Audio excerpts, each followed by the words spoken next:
Hi, Pat the Podcast Editor here. Today on Knowlton Nuggets, we're taking a look back at episode 45 as Dan and I discuss what people really mean when they talk about personal brand and what that could mean for you. Let's take a look.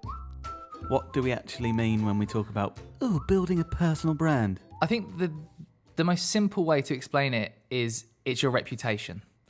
It's what people... Why don't you call it that? Because we're marketers and we like to jazz things up to make them sound fancy, Lloyd. Cool, Come on. Okay, nice. But yeah, it's basically your reputation. And, you know, whether you like the sound of what a personal brand is or not, everyone's got one. So you don't have a choice. You know, you've got a personal brand. Everyone here's got a personal brand. Everyone listening has a personal brand. It's your reputation. It's what people think about you. It's your choice whether you work to improve that and build on that, or that you just, you know...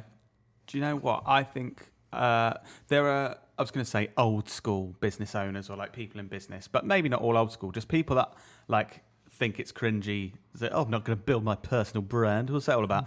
I think if you do just call it your reputation, I think a lot more people would get on board with like, oh yeah, I'll spend like, I'll have a strategy to build my reputation over months so that I get new business.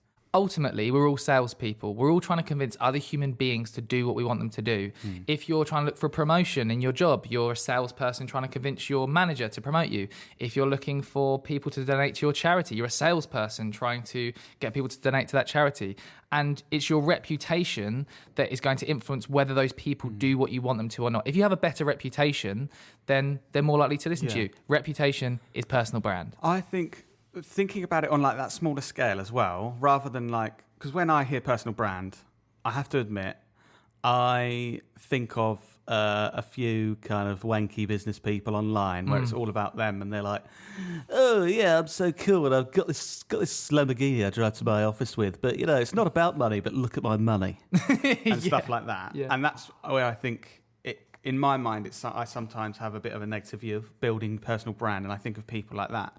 But if you think of it on the smaller scale, like you said, of like you've got a personal brand in your business and you're like just trying to get promoted or like convince other people to work with you, I think that's quite a cool thing to think about. It's not like, you're trying to be an influencer on the internet. It's more like you're doing stuff to try and make people think certain things about you to help you achieve certain things. And that's why this podcast episode is so relevant to everyone. Because everyone is trying to, even if you're an absolute introvert and you really don't like engaging with other humans, to get through life, you have to. And you have to convince other people to do stuff. So it's the same as like a business brand, but it's you as a human. So there you go. Now you can go and do it yourself. For more on building your personal brand, why not head back to episode 45 to hear more. Tune in next week for your next Knowlton Nugget.